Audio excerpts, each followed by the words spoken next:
When I was videoing this, I thought my earbuds had gone dead, which they hadn't. So I'm going to go back and do a voiceover after the fact. So I'm working on helping Atlas relax consistently at the walk and then try to take that relaxation, both body and mind and emotion, up to the trot.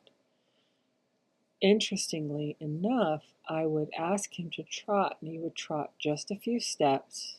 First, there was this transition where his emotions came up noticeably, his posture changed, and then he would just walk.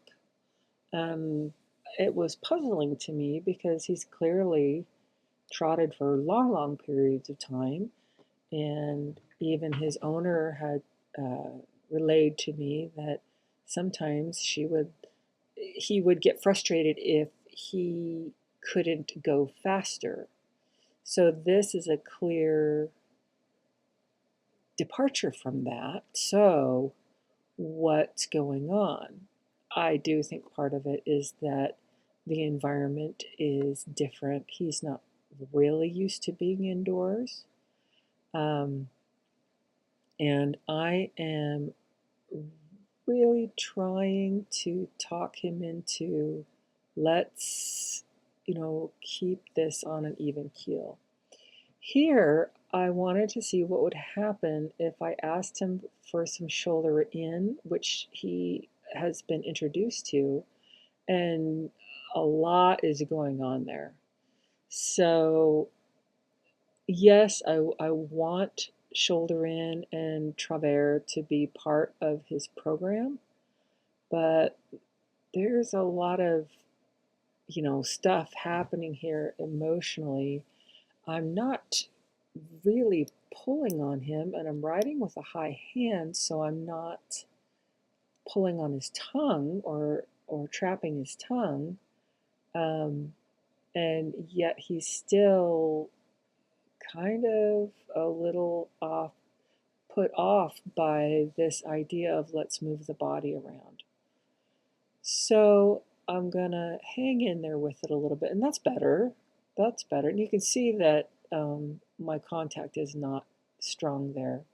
You can also see there you can back it up, when he spooked forward, his neck really reversed, his sternum came forward, and the posture became very bad. Dropped neck, reversed neck, blah, blah, blah. Again, there's that trot that doesn't stay trotting. At this point, I was not willing to push that.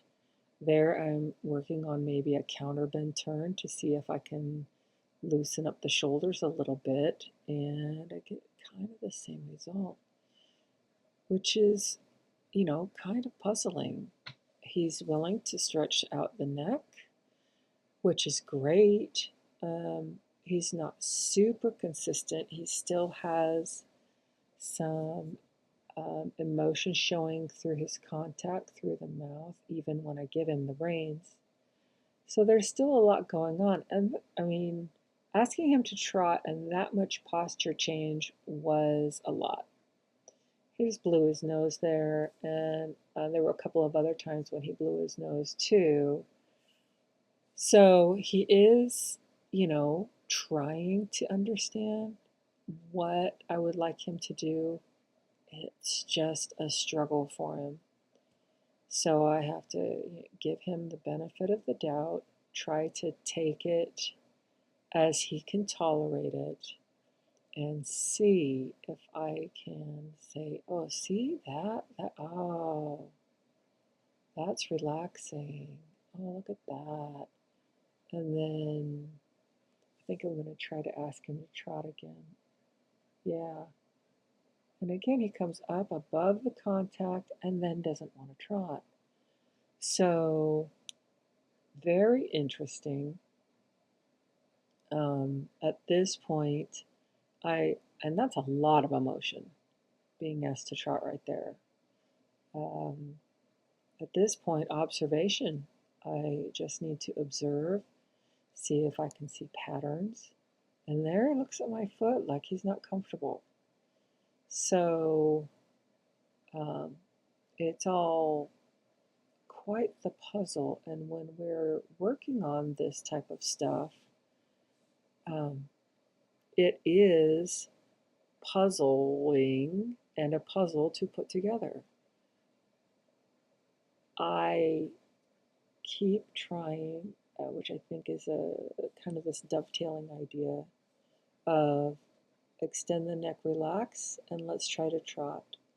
There I left him alone a little bit to see, if I leave you alone, will you continue trotting? And he said no, which again I found very interesting. And his emotions are getting a little bit shakier, a lot. And here I'm just like, hi, what's going on? He's really drawing his tongue back, a lot of tension. Yeah, there's a lot going on here.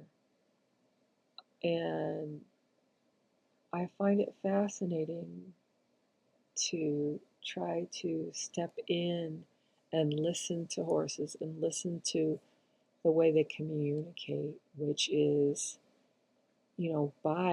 if they grimace and draw their tongue back, if they toss their head in the air, if they have a hard time staying in a steady position, all of that can be emotionally driven.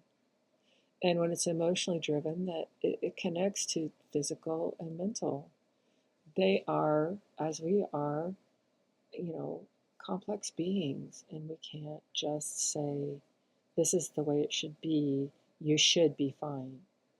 Again, I give him periods of a long rein to see if that helps him relax, and it's kind of a yes and no. So he's getting better, but I'd like to see even more consistent relaxation.